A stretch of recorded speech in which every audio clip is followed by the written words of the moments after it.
వరకు ఏ విధంగా ఉండే సార్ అంటే కేవలం 3 పదాలను మాత్రమే వరుస క్రమంలో అమర్చేవారు. కానీ 81 తర్వాత ఈ యొక్క పేర్కొనబడినటువంటి అంశాల్లో భాగంగా ప్రస్తుతం ఉన్నటువంటి పదంలో భాగంగా పేర్కొనడం అనేది జరిగింది. ఈ విధంగా ప్రవేశికను ఇప్పటి వరకు ఎన్నిసార్లు సవరించడం జరిగింది సార్ అంటే ఒకసారి సవరించడం జరిగింది. ఎన్నవ రాజ్యాంగ సవరణ సార్ అంటే 42వ రాజ్యాంగ సవరణ 1976 సంవత్సరంలో సవరించినప్పుడు ఎన్ని పదాలను చేర్చడం జరిగింది సార్ అంటే 3 పదాలను చేర్చడం అనేది జరిగింది. అంతా బాగానే ఉంది. కానీ ఈ యొక్క ప్రవేశిక అనేటువంటి అంశం అసలు భారత రాజ్యాంగంలో అంతర్భాగమా కాదా? ఒకవేళ అంతర్భాగం అయితే ఈ యొక్క ఉన్నటువంటి దానిలో భాగంగా ఏ కేసులో అంతర్భాగం అని తీర్పునివ్వడం జరిగింది, అదేవిధంగా ఏ కేసుల్లో అంతర్భాగం కాదని చెప్పడం జరిగింది సార్ అంటే నెక్స్ట్ కాన్సెప్ట్ ప్రవేశిక భారత రాజ్యాంగంలో అంతర్భాగమా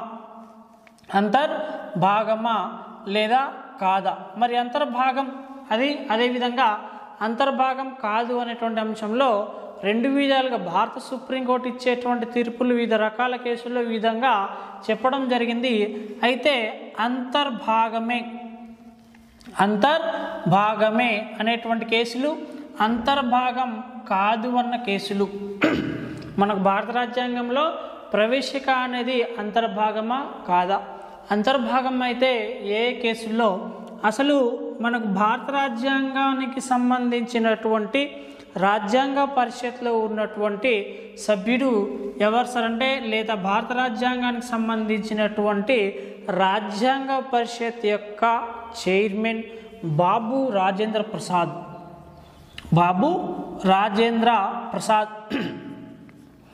ఈ బాబు రాజేంద్ర ప్రసాద్ ఏమన్నాడు సార్ అంటే ప్రవేశిక భారత రాజ్యాంగంలో అంతర్భాగం అని పేర్కొనడం జరిగింది. అదే రాజ్యాంగ పరిషత్లో ఉన్నటువంటి మరొక సభ్యుడు అంతర్భాగం కాదు అని పేర్కొన్నారు. ఈ అంతర్భాగం కాదు అని పేర్కొన్నటువంటి మరొక వ్యక్తి ఎవరు సార్ అంటే మహావీర్ త్యాగి.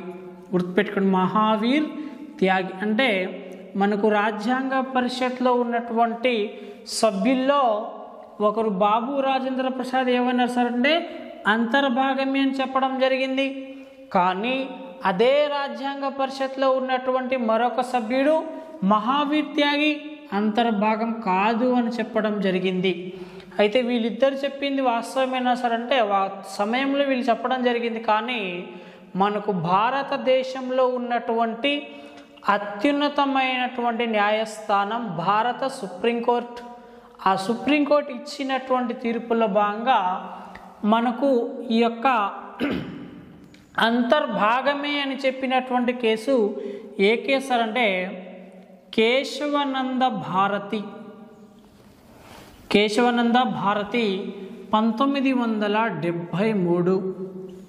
ఈ కేసులో ఏమని తీర్పునివ్వడం జరిగింది సార్ అంటే అంతర్భాగం అంటే భారత రాజ్యాంగంలో ఈ యొక్క ప్రవేశిక అంతర్భాగమే అని చెప్పడం జరిగింది.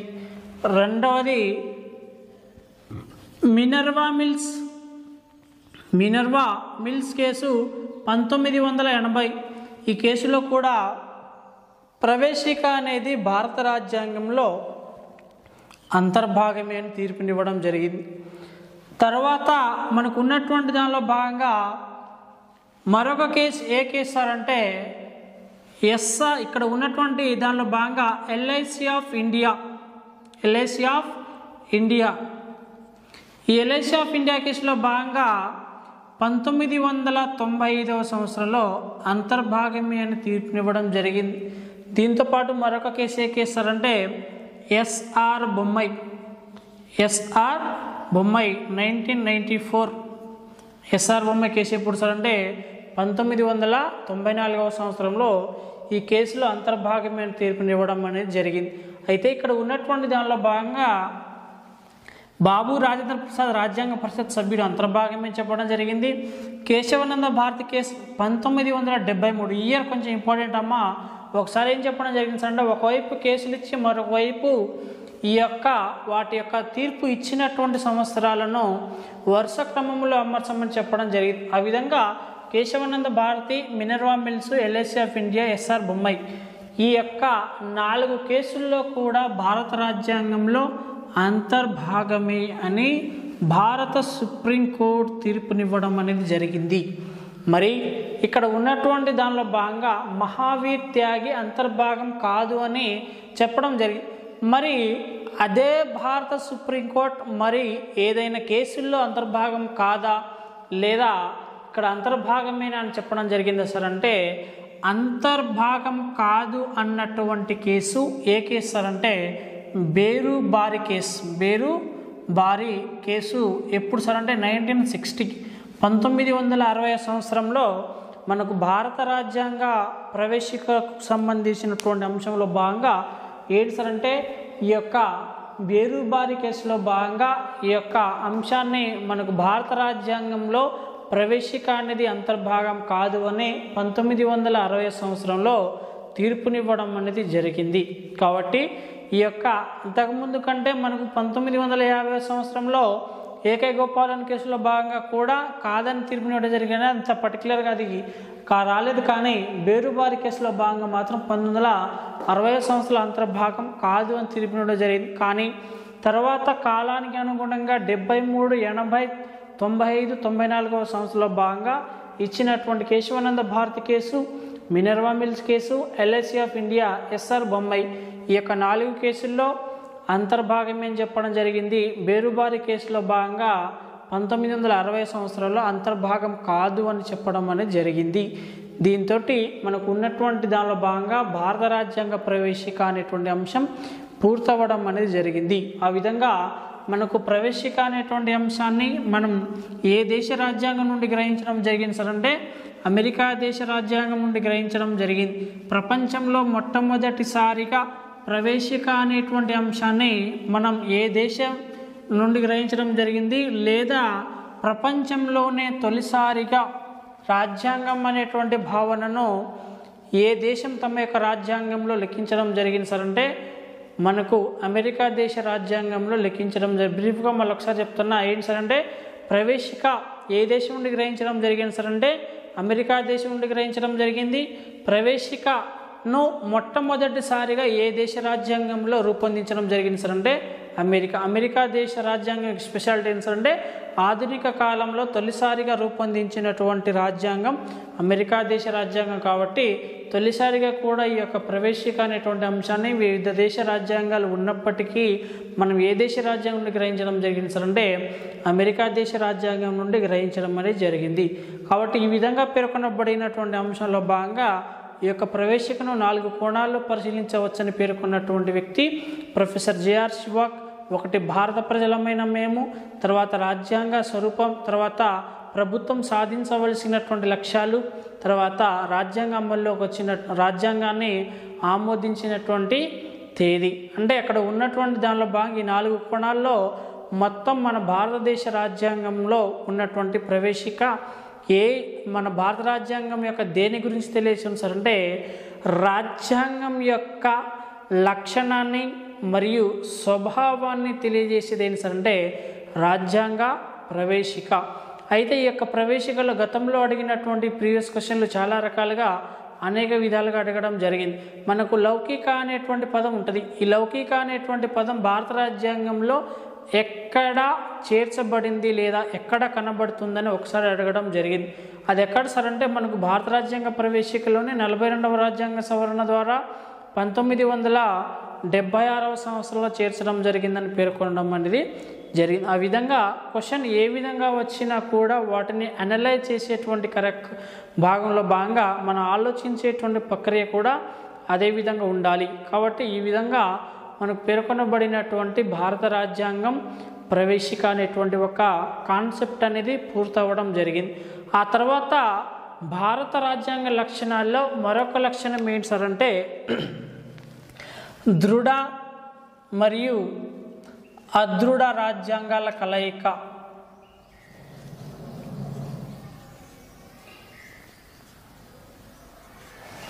దృఢ మరియు అదృఢ రాజ్యాంగాల కలయిక. మరి దృఢ మరియు అదృఢ రాజ్యాంగాల కలయిక అంటే ఏంటి సార్? అసలు దృఢ రాజ్యాంగం అంటే ఏంటిది, అదృఢ రాజ్యాంగం అంటే ఏంటిది? ప్రపంచంలో దృఢ రాజ్యాంగాలకు ఉదాహరణ ప్రపంచంలో అదృఢ రాజ్యాంగాలకు ఉదాహరణ. అయితే అసలు దృఢ రాజ్యాంగం అంటే ఏంటి సార్ అంటే ఒక దేశ రాజ్యాంగాన్ని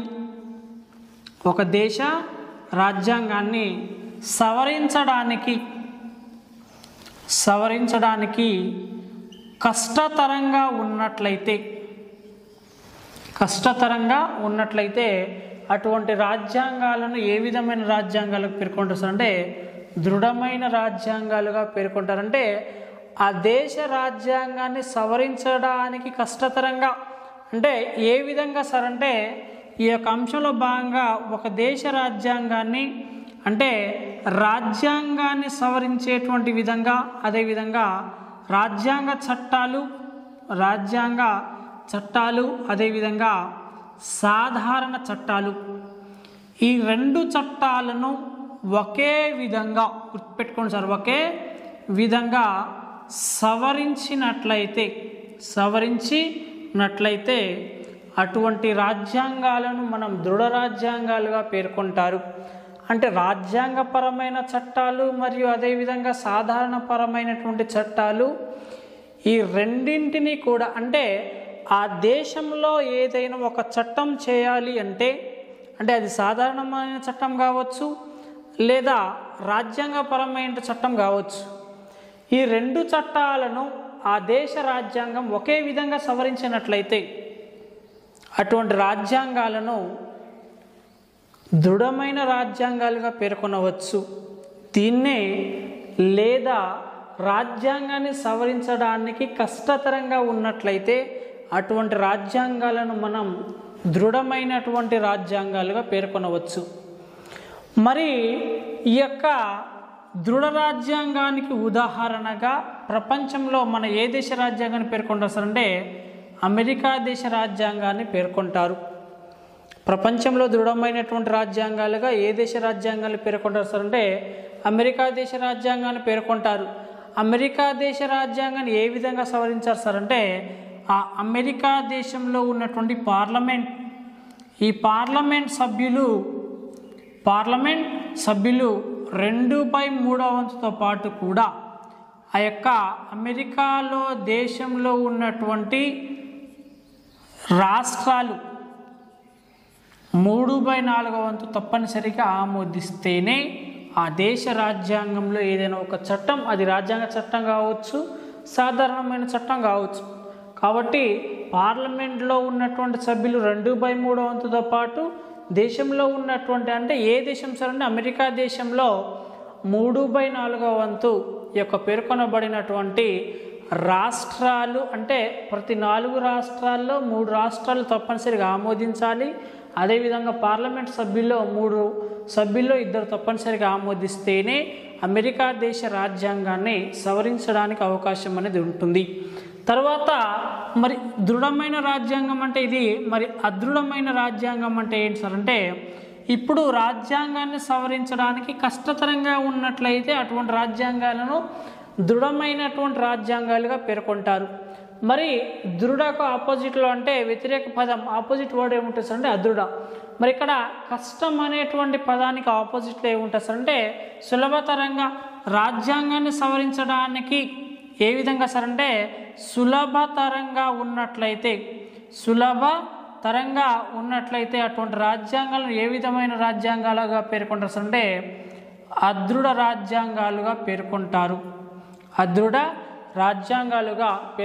అంటే దృఢ రాజ్యాంగం సవరించడానికి కష్టతరంగా ఉంటుంది, అదృఢ రాజ్యాంగం సవరించడానికి వీలుగా ఉంటుంది. మరి అటువంటి అదృఢ రాజ్యాంగాలను ఏ విధంగా సవరిస్తారు సార్ అంటే రాజ్యాంగపరమైన చట్టాలను ఒక విధంగా, సాధారణమైనటువంటి చట్టాలను ఒక విధంగా.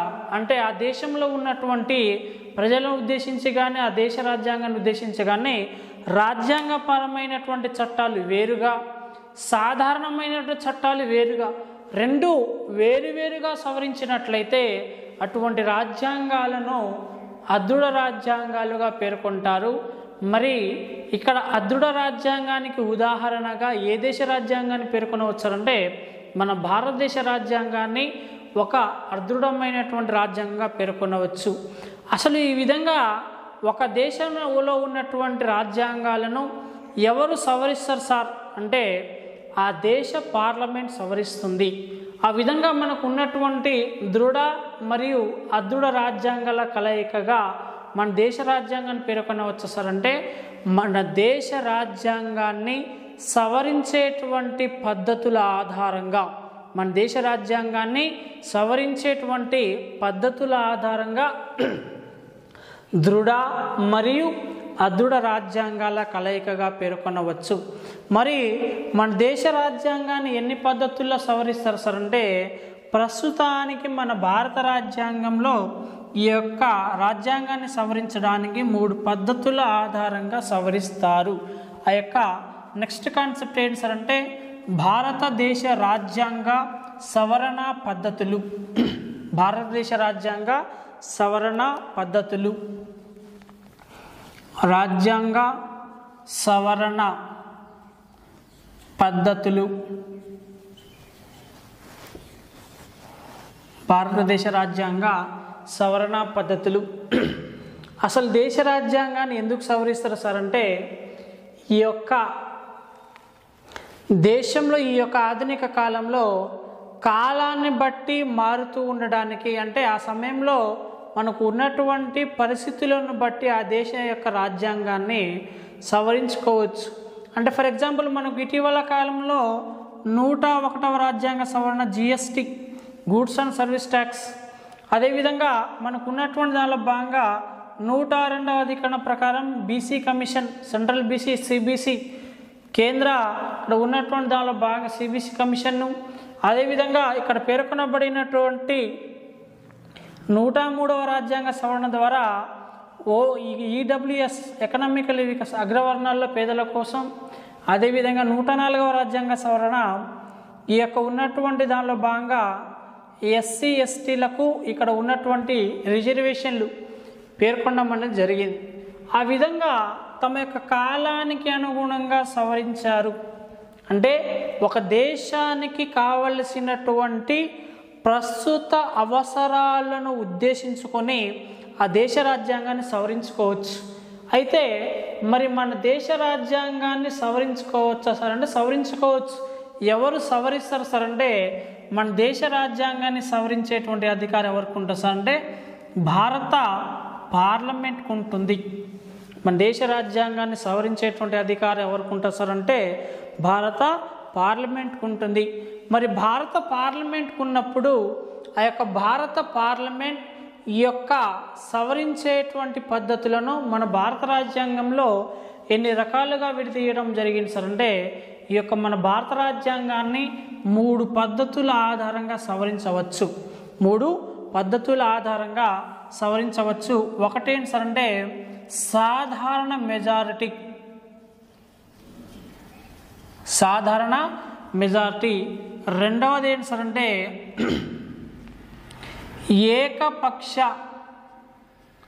ఏకపక్ష ప్రత్యేక మెజారిటీ.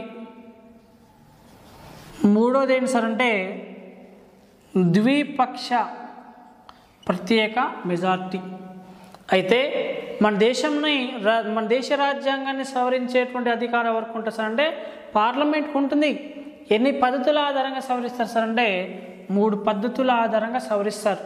సార్ అంతా బాగానే ఉంది, కానీ ఈ సవరించేటువంటి పద్ధతులను మన దేశ రాజ్యాంగంలో ఏ దేశం నుండి గ్రహించడం జరిగింది సార్ అంటే దక్షిణాఫ్రికా దేశం నుండి గ్రహించడం అనేది జరిగింది. అది గుర్తుపెట్టుకుని చాలా ఇంపార్టెంట్ సార్ అంటే మన దేశ రాజ్యాంగాన్ని సవరించేటువంటి విధానాన్ని మనం ఏ దేశం నుండి గ్రహించడం జరిగింది సార్ అంటే దక్షిణాఫ్రికా దేశం నుండి గ్రహించడం అనేది జరిగింది. మరి దక్షిణాఫ్రికా దేశం నుండి గ్రహించినప్పుడు మన దేశ రాజ్యాంగాన్ని సవరించేటువంటి పద్ధతులు 3 రకాలు. ఈ 3 రకాల పద్ధతులను భారత రాజ్యాంగంలో మొత్తం ఎన్ని భాగాలుగా విభజించడం జరిగింది సార్ అంటే మన గత ప్రీవియస్ క్లాస్లో భారతదేశ రాజ్యాంగాన్ని మొత్తం 25 భాగాలు 395 అధికరణలో భాగంగా రూపొందించడం జరిగిందని పేర్కొనడం జరిగింది. అది ప్రస్తుతానికి. కానీ ఈ యొక్క 25 భాగాల్లో కూడా మన దేశ రాజ్యాంగాన్ని సవరించేటువంటి పద్ధతులకు సంబంధించి ఎన్నవ భాగంలో చేర్చడం జరిగింది సార్ అంటే 20వ భాగంలో చేర్చడం జరిగింది. అది గుర్తుపెట్టుకోండి. అంటే భారతదేశ రాజ్యాంగాన్ని సవరించేటువంటి పద్ధతులు ఏ దేశం సార్ అంటే దక్షిణాఫ్రికా దేశం నుండి గ్రహించడం జరిగింది. కానీ అదే రాజ్యాంగ సవరణ పద్ధతులను ఎన్నవ భాగంలో రూపొందించడం జరిగింది సార్ అంటే 20వ భాగంలో రూపొందించడం జరిగింది. మరి 20వ భాగంలో రూపొందించినప్పుడు దేశ రాజ్యాంగాన్ని సవరించేటువంటి అధికారం ఎవరికి కల్పించడం జరిగింది అంటే భారత పార్లమెంట్ కల్పించడం జరిగింది. మరి భారత పార్లమెంట్ కల్పించబడినప్పుడు ఇక్కడ మనకు సంబంధించినటువంటి ఏ అధికరణ ప్రకారం సార్ అంటే 368వ అధికరణ ఆర్టికల్ 368వ అధికరణ ప్రకారం ఎన్నవ భాగంలో సార్ అంటే 20వ భాగంలో మనకు భారత రాజ్యాంగంలో ఉన్నటువంటి ఈ యొక్క మొత్తాన్ని సవరించేటువంటి అధికారం పార్లమెంట్ కల్పించడం జరిగింది. అది గుర్తుపెట్టుకోండి. గత ప్రీవియస్ ఎగ్జామ్లో భాగంగా అడిగినటువంటి బిట్స్ ఏంటి సార్ అంటే మన దేశ రాజ్యాంగాన్ని సవరించేటువంటి పద్ధతులను ఏ దేశం నుండి గ్రహించడం జరిగింది సార్ అంటే దక్షిణాఫ్రికా. మన భారత రాజ్యాంగంలో రాజ్యాంగ సవరణ పద్ధతులు ఎన్నవ భాగంలో చేర్చబడినాయి సార్ అంటే 20వ భాగం. భారత రాజ్యాంగాన్ని సవరించేటువంటి అధికారం ఎవరు కల్పించడం జరిగింది సార్ అంటే భారత పార్లమెంట్. భారత పార్లమెంట్ ఏ అధికరణ ప్రకారం భారత రాజ్యాంగాన్ని సవరించారు సార్ అంటే 368వ అధికరణ. భారత రాజ్యాంగాన్ని భారత పార్లమెంట్ ఎన్ని పద్ధతుల ఆధారంగా సవరించడం జరుగుతుంది సార్ అంటే 3 పద్ధతులు. ఒకటి సాధారణ మెజార్టీ, ఏకపక్ష ప్రత్యేక మెజార్టీ, ద్విపక్ష ప్రత్యేక మెజార్టీ. సార్ భారత రాజ్యాంగాన్ని సవరించేటువంటి అధికారం భారత పార్లమెంట్ కల్పించడం జరిగింది. కానీ భారత రాజ్యాంగాన్ని రద్దు చేసేటువంటి అధికారం ఎవరికి కల్పించడం జరిగింది సార్ అంటే భారత రాజ్యాంగాన్ని సవరించే అధికారం భారత పార్లమెంట్కి కల్పించబడినప్పటికీ కూడా రాజ్యాంగాన్ని రద్దు చేసేటువంటి అధికారం ఎవరికి ఉంది అనేది భారత రాజ్యాంగంలో ఎక్కడా కూడా కల్పించబడలేదు. అది గుర్తుపెట్టుకోండి. రాజ్యాంగాన్ని సవరించేటువంటి అధికారం ఎవరికి ఉంచారంటే అసలు ఎవరికి ఉంది అనేటువంటి అంశం మనకు భారత రాజ్యాంగంలో ఎక్కడా కూడా చేర్చబడలేదు. కాబట్టి కేవలం సవరించేటువంటి అధికారం ఎవరికి ఉంటుంది సార్ అంటే భారత పార్లమెంట్ మాత్రమే ఉంటుంది. అది కూడా ఎన్ని పద్ధతుల ఆధారంగా సార్ అంటే 3 పద్ధతులు. ఆ 3 పద్ధతుల్లో భాగంగా మనకు అసలు సవరించేటువంటి అధికారం ఏ దేశం నుండి గ్రహించడం జరిగింది అంటే భారత పార్లమెంట్కి ఇవ్వడం అనేది జరిగింది. మరి ఆ 3 పద్ధతుల ఆధారంగా ఏ విధంగా సవరిస్తారు? మరి సవరించేటువంటి క్రమంలో మన దేశ రాజ్యాంగాన్ని దృఢ మరియు అదృఢ రాజ్యాంగాల కలయికగా పేర్కొనడం జరుగుతుంది. ఒకటేంటి సార్ అంటే సాధారణ మెజారిటీ. సాధారణ మెజారిటీ అంటే ఏంటి సార్? ఇక్కడ ఉన్నటువంటి సాధారణ మెజారిటీ అనగా హాజరైనటువంటి సభ్యుల్లో సగం కంటే ఎక్కువ మంది ఈ యొక్క బిల్లును ఆమోదిస్తే అది సాధారణ మెజారిటీ కిందకి వస్తుంది. అంటే ఇక్కడ ఉన్నటువంటి పార్లమెంట్లో హాజరైన సభ్యుల్లో సగం కంటే ఎక్కువ మంది తప్పనిసరిగా హాజరైతేనే అక్కడ ఉన్నటువంటి మనకు 100వ అధికరణ ఏం తెలియజేస్తుంది సార్ అంటే కోరం అంటే ఏంటి సార్ అంటే 1/10. 1/10 అంటే ఏంటి సార్? 100వ ఆర్టికల్ ఏం తెలియజేస్తుంది సార్ అంటే కోరం. సబ్ ఆర్టికల్ కావాలి సార్ అంటే 100 సబ్ ఆర్టికల్ 3. అందులో భాగంగా కోరం అంటే ఒక సభ ప్రారంభం కావడానికి కావలసినటువంటి కనీస సభ్యుల సంఖ్యను కోరంగా పిలుస్తారు. ఆ కోరం అంటే ఏంటి సార్ అంటే 1/10. ప్రతి 10 మందికి ఒకరు తప్పనిసరిగా హాజరు కావాలి. ఆ విధంగా గుర్తుపెట్టుకోండి సార్. ఈ యొక్క ఉన్నటువంటి దానిలో భాగంగా మొట్టమొదటి పద్ధతి ఏ పద్ధతి సార్ అంటే సాధారణ మెజార్టీ. ఈ యొక్క సాధారణ మెజార్టీ అనగా ఇందులో భాగంగా పేర్కొనబడిన అంశంలో ఏంటి సార్ అంటే మనకు భారత రాజ్యాంగంలో అత్యధిక అంశాలను ఏ పద్ధతి ద్వారా సవరిస్తారు సార్ అంటే మొట్టమొదటి పద్ధతి సాధారణ మెజార్టీ ద్వారానే సవరిస్తారు. సాధారణ మెజార్టీ ద్వారానే సవరించడం జరుగుతుంది. ఇందులో అంశంలో భాగంగా ఏంటి సార్ అంటే రాష్ట్రాల పునర్వ్యవస్థీకరణ అంటే భారత రాజ్యాంగంలో ఎన్నో అధికరణ సార్ అంటే 3వ ఆర్టికల్. ఈ 3వ ఆర్టికల్ను ఎన్నో పద్ధతి సార్ అంటే మొదటి పద్ధతి ద్వారానే సవరిస్తారు. భారత రాజ్యాంగంలో 2వ తర్వాత 5వ, 6వ షెడ్యూల్స్ 2, 5, 6 ఈ షెడ్యూల్స్లను ఏ పద్ధతి ద్వారా సవరిస్తారు సార్ అంటే సాధారణ మెజార్టీ ద్వారా సవరిస్తారు. అదేవిధంగా మనకు భారత రాజ్యాంగంలో పేర్కొనబడినటువంటి 102వ అధికరణ, అదేవిధంగా పేర్కొనబడినటువంటి 120వ అధికరణ, 102వ అధికరణ సంబంధించి ఏంటి సార్ అంటే సభ్యులకు సంబంధించిన అర్హతలు అనర్హతలు, 194వ అధికరణ ప్రకారం ఏంటి సార్ అంటే విధానసభలో ఉన్నటువంటి సభ్యుల అనర్హతల గురించి, 102వ అధికరణ పార్లమెంట్ అనగా లోక్సభలో కానీ రాజ్యసభలో కానీ ఉన్నటువంటి సభ్యుల యొక్క అనర్హతల గురించి తెలియజేయడం జరుగుతుంది. 120వ అధికరణ ఏంటి సార్ అంటే భారత పార్లమెంట్లో భాగంగా వినియోగించేటువంటి భాష గురించి 120వ అధికరణాన్ని తెలియజేయడం జరుగుతుంది. కాబట్టి ఇటువంటి కొన్ని అంశాలను మనకు భారత రాజ్యాంగంలో ఏ పద్ధతి సార్ అంటే సాధారణ మెజార్టీ ద్వారా సవరించడం అనేది జరుగుతుంది. అదేవిధంగా భారతదేశ రాజ్యాంగంలో అత్యధికమైనటువంటి అంశాలను ఏ పద్ధతి ద్వారా సార్ అంటే సాధారణ మెజార్టీ ద్వారానే సవరించడం అనేది జరుగుతుంది.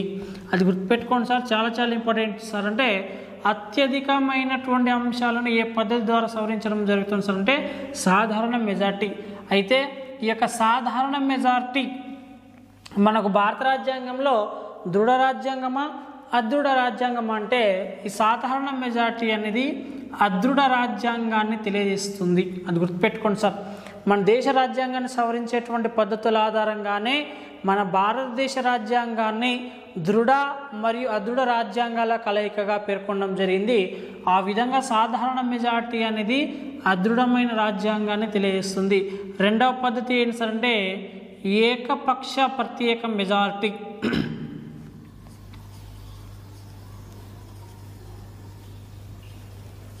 ఏకపక్ష ప్రత్యేక మెజార్టీ ఎప్పటికైనా మీరు గుర్తుపెట్టుకోవాల్సినటువంటి ముఖ్యమైన అంశం ఏంటి సార్ అంటే రాజ్యాంగంలో ప్రత్యేక మెజార్టీ అనగానే మనకు 2/3 వంతు గుర్తుకు రావాలి. ఎప్పుడైనా సరే ప్రత్యేక మెజార్టీ అంటే మనకు ఏం గుర్తు రావాలి సార్ అంటే 2/3 వంతు అంటే ప్రతి ముగ్గురిలో 2 సభ్యులు తప్పనిసరిగా దాన్ని ఆమోదించాలి. మరి ఏకపక్షం ఇక్కడ సాధారణ మెజార్టీ అంటే హాజరైన సభ్యుల్లో 50% కంటే ఎక్కువ ఉంటే అది ఏకపక్షం, ఇక్కడ సాధారణ మెజార్టీ. కానీ ప్రత్యేక మెజార్టీ అనగానే 2/3 వంతు రావాలి. ఇది ఏకపక్ష ప్రత్యేక మెజారిటీ అంటే ఏంటి సార్ అంటే ఇక్కడ ఉన్నటువంటి దానిలో భాగంగా పార్లమెంట్లో గుర్తుపెట్టుకోండి సార్, చాలా ఇంపార్టెంట్ సార్. అంటే పార్లమెంట్లో హాజరు అయినటువంటి సభ్యుల్లో 2/3 వంతు ప్రత్యేక మెజార్టీతో ఆమోదిస్తే అది మన దేశ రాజ్యాంగాన్ని రెండవ పద్ధతి ఆధారంగా సవరించడానికి అవకాశం ఉంటుంది. అంటే మొత్తం 3 పద్ధతుల్లో ఒకటి సాధారణ మెజార్టీ, కానీ అది ఏ విధంగా తెలియజేయడం జరుగుతుంది సార్ అంటే అదృఢ లక్షణాన్ని తెలియజేస్తుంది. కానీ ప్రత్యేక మెజార్టీ అనగా 2/3 వంతు అది ఓన్లీ ఫర్ ఏంటి సార్ అంటే ఏకపక్షం. అంటే అది ఎవరు సార్ అంటే పార్లమెంట్లో హాజరు అయినట్టు సభ్యులు 2/3 వంతు తోటి కనుక ఆమోదిస్తే దానిని ఏకపక్ష ప్రత్యేక మెజార్టీగా పేర్కొనవచ్చు.